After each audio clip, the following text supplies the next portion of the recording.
एक बात याद रखिएगा, परिस्थिति जब प्रतिकूल होती है ना जीवन में, उस समय आपका निर्णय कैसा होता है उससे ठाकुर जी प्रसन्न होते हैं।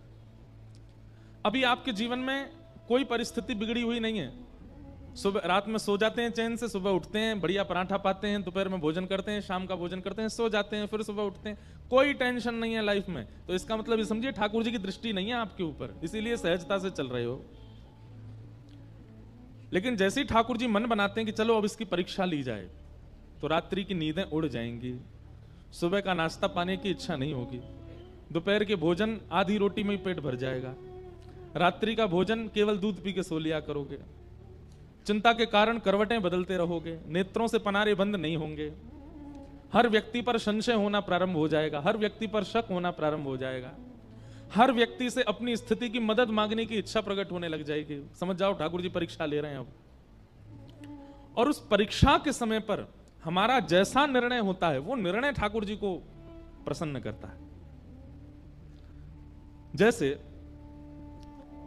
छोटा सा बालक जैसे धीरे धीरे वो बड़ा होता है, तो मां उसको घर में पढ़ाती है, ऐसे 1 लिखते हैं, ऐसे 2 लिखते हैं, ऐसे 3 लिखते हैं, उसकी ऐसी कॉपीज भी ऐसी होती हैं 3 लाइंस वाली, उस पर ऐसे 3 बनाना है, ऐसे 2 बनाना है। अब बच्चा जब तक मां बना रही है तब तक तो बहुत खुश होता है, अचानक से मां कहती है बेटा ले अब तू बना, तो फिर वो मां को देखते रोता है, मुझसे तो बन ही नहीं रहा, और 2 को उल्टा 2 बना देता है, 3 को उल्टा बना देता है। इस प्रकार फिर उसकी परीक्षा होती है, 1-2 बार तो मां हंसती है, और 4थी 5वीं बार मां हाथ में स्केल लेके बैठती है, बोले बना अच्छे से।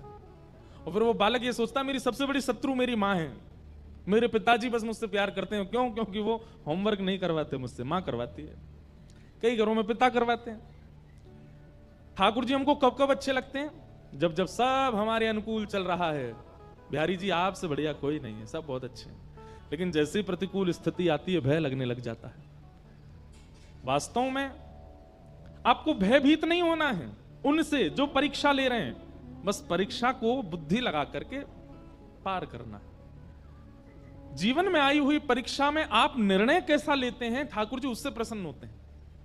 ठाकुर जी तो एक टास्क बना करके आपके जीवन में भेज देते हैं, और फिर ठाकुर जी इच्छा उनकी ऐसी होती है कि आप उससे निकलो, आप उसको पार करो। लेकिन जब हम भयभीत हो जाते हैं, जब हम उस स्थिति से भागने लग जाते हैं, तो ठाकुर जी बहुत निराश होते हैं।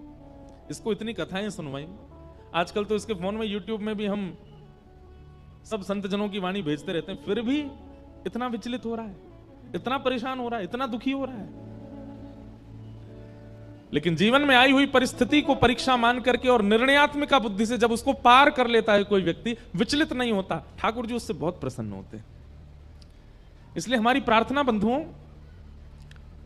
जब परीक्षा आती है, आती सबके है, मैं व्यास हूं मेरे जीवन में नहीं आती होगी ऐसा नहीं है, सबके जीवन में आती है। पर उस परीक्षा के समय पर विश्वास मत तोड़िए ठाकुर जी पर।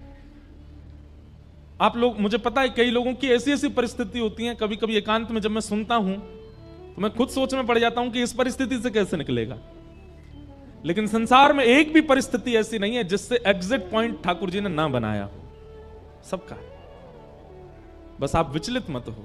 किसी किसी की पहेली ज्यादा बड़ी है, किसी की छोटी है, पर सब पहेली का हल है। इसलिए विचलित मत होइए, बहुत शांत हृदय से, शांत बुद्धि से अपने निर्णय लीजिए और निकल पड़िए आगे।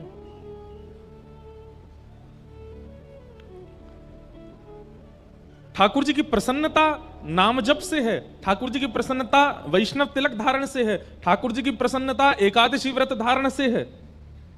लेकिन ठाकुर जी की अति प्रसन्नता है कि जीवन में आने वाली विचलनताओं में आप धैर्यपूर्वक खड़े हो। जीवन में आने वाले उतार चढ़ाव को आप बड़ी आसानी से पार कर रहे हो। ठाकुर जी उससे अति प्रसन्न होते हैं।